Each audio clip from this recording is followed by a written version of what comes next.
morning, everyone. Good Tuesday morning. Welcome back to Morning Musings. Pardon me. My name is Don K. Preston. I am the president of Preterist Research Institute of Ardmore, Oklahoma. Sitting here in my jacket because the building where my offices are didn't turn on the heat last night, and it got pretty cold. It's a very, very old building. They have to turn the heat on down in the basement and let it come up. It's steam heat and all that kind of stuff. So it's pretty cold here in my offices this morning. But anyway, it's so good to have you with me. I'm sharing some thoughts on what happened prior to the finished work of Christ when even a righteous person died. Where did they go? And what happens today when the Christian dies? This is a really, really critical issue, obviously, of tremendous interest for all of those of us who believe in the Lord and who trust in Him for salvation, for eternal life. So, one of the passages that I'm sharing with you is Hebrews chapter 9, which I consider to be just absolutely incredibly important.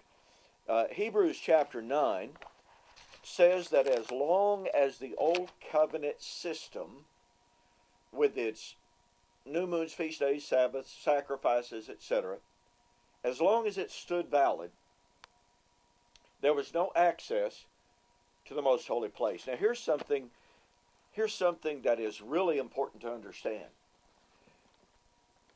When we go back to the Garden of Eden, the Jews understood, believed, and taught, and modern scholarship is greatly agreed on the idea that the most holy place was the garden. The most holy place represents the presence of God. Now think with me here. If the garden was the most holy place, there's temple imagery in the language of Genesis everywhere. By the way, preterists did not invent this concept, okay? This is a well-established, scholarly understanding. This is a well-understood, well-established Jewish understanding. Now, obviously, that doesn't prove definitively that it is right, but the concept is valid. That the garden was the presence of God. The most holy place represented the presence of God. Perfect correlation. Now watch this. Adam and Eve were in the presence of God. They were in the garden, the most holy place. God said, in the day you eat of the forbidden fruit, you will surely die. They ate, they died. They were separated. But God predicted that the time would come in which the woman's seed would crush the head of Satan, i.e., bring man back into the most holy place. Bring him out of death, back into the garden, back into life. In other words, restoration or entrance into the most holy place is nothing less than resurrection. Because outside the most holy place, remember, was death. Being cast out of the garden, out of the most holy place. Restoration to the most holy place is the restoration to life. It is resurrection. Notice the incredible eschatological implications of this. As long as the old covenant system stood valid, no man could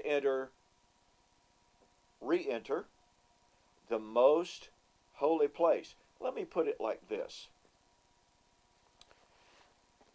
There could be no resurrection life i.e., entrance into the most holy place, as long as the old covenant stood valid. Entrance into the most holy place is nothing less than resurrection life. When would that arrive? The time of Reformation, Hebrews 9 and 10. When would be the time of Reformation? The end of the old covenant system. Now, it's really interesting to me. I had a formal written debate with Kurt Simmons, and I've put that in book form, The End of Torah at the Cross, or AD 70. Kurt Simmons said, the old covenant ended at the cross. Well, if that's true, then the cross was the time of the resurrection.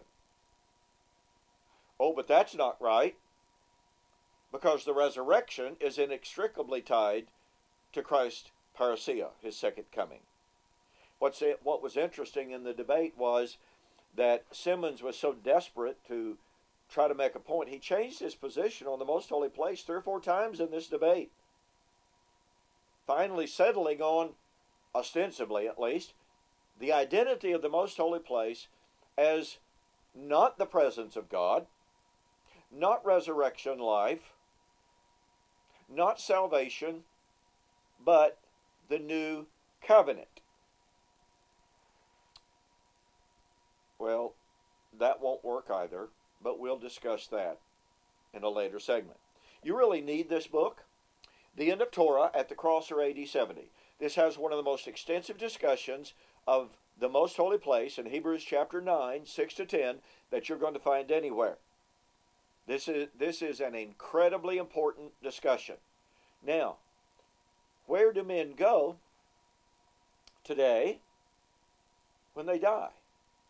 Where are men today if and since Christ has come? Men are once again in the presence of God. We don't have to wait until we die to be in the presence of God. Did Adam and Eve have to die to be in the presence of God? No. So, you need a copy of the book, The End of Torah at the Cross, or AD 70. Go to my websites, www.eschatology.org, www.bibleprophecy.com. Order the book. Mention that you saw the offer on YouTube or Facebook, and I'll refund your shipping. Or on Bible Prophecy, just enter the code 7070. Won't even charge you shipping. You really need the book. Great discussions of this important topic. All right. Thanks so much for joining me for this morning's Morning Musings. You have a great day. I sure hope it doesn't snow like they say it's going to. I know some of you are really catching it, like up in Wichita. Okay. Thanks again. We'll see you on the flip side.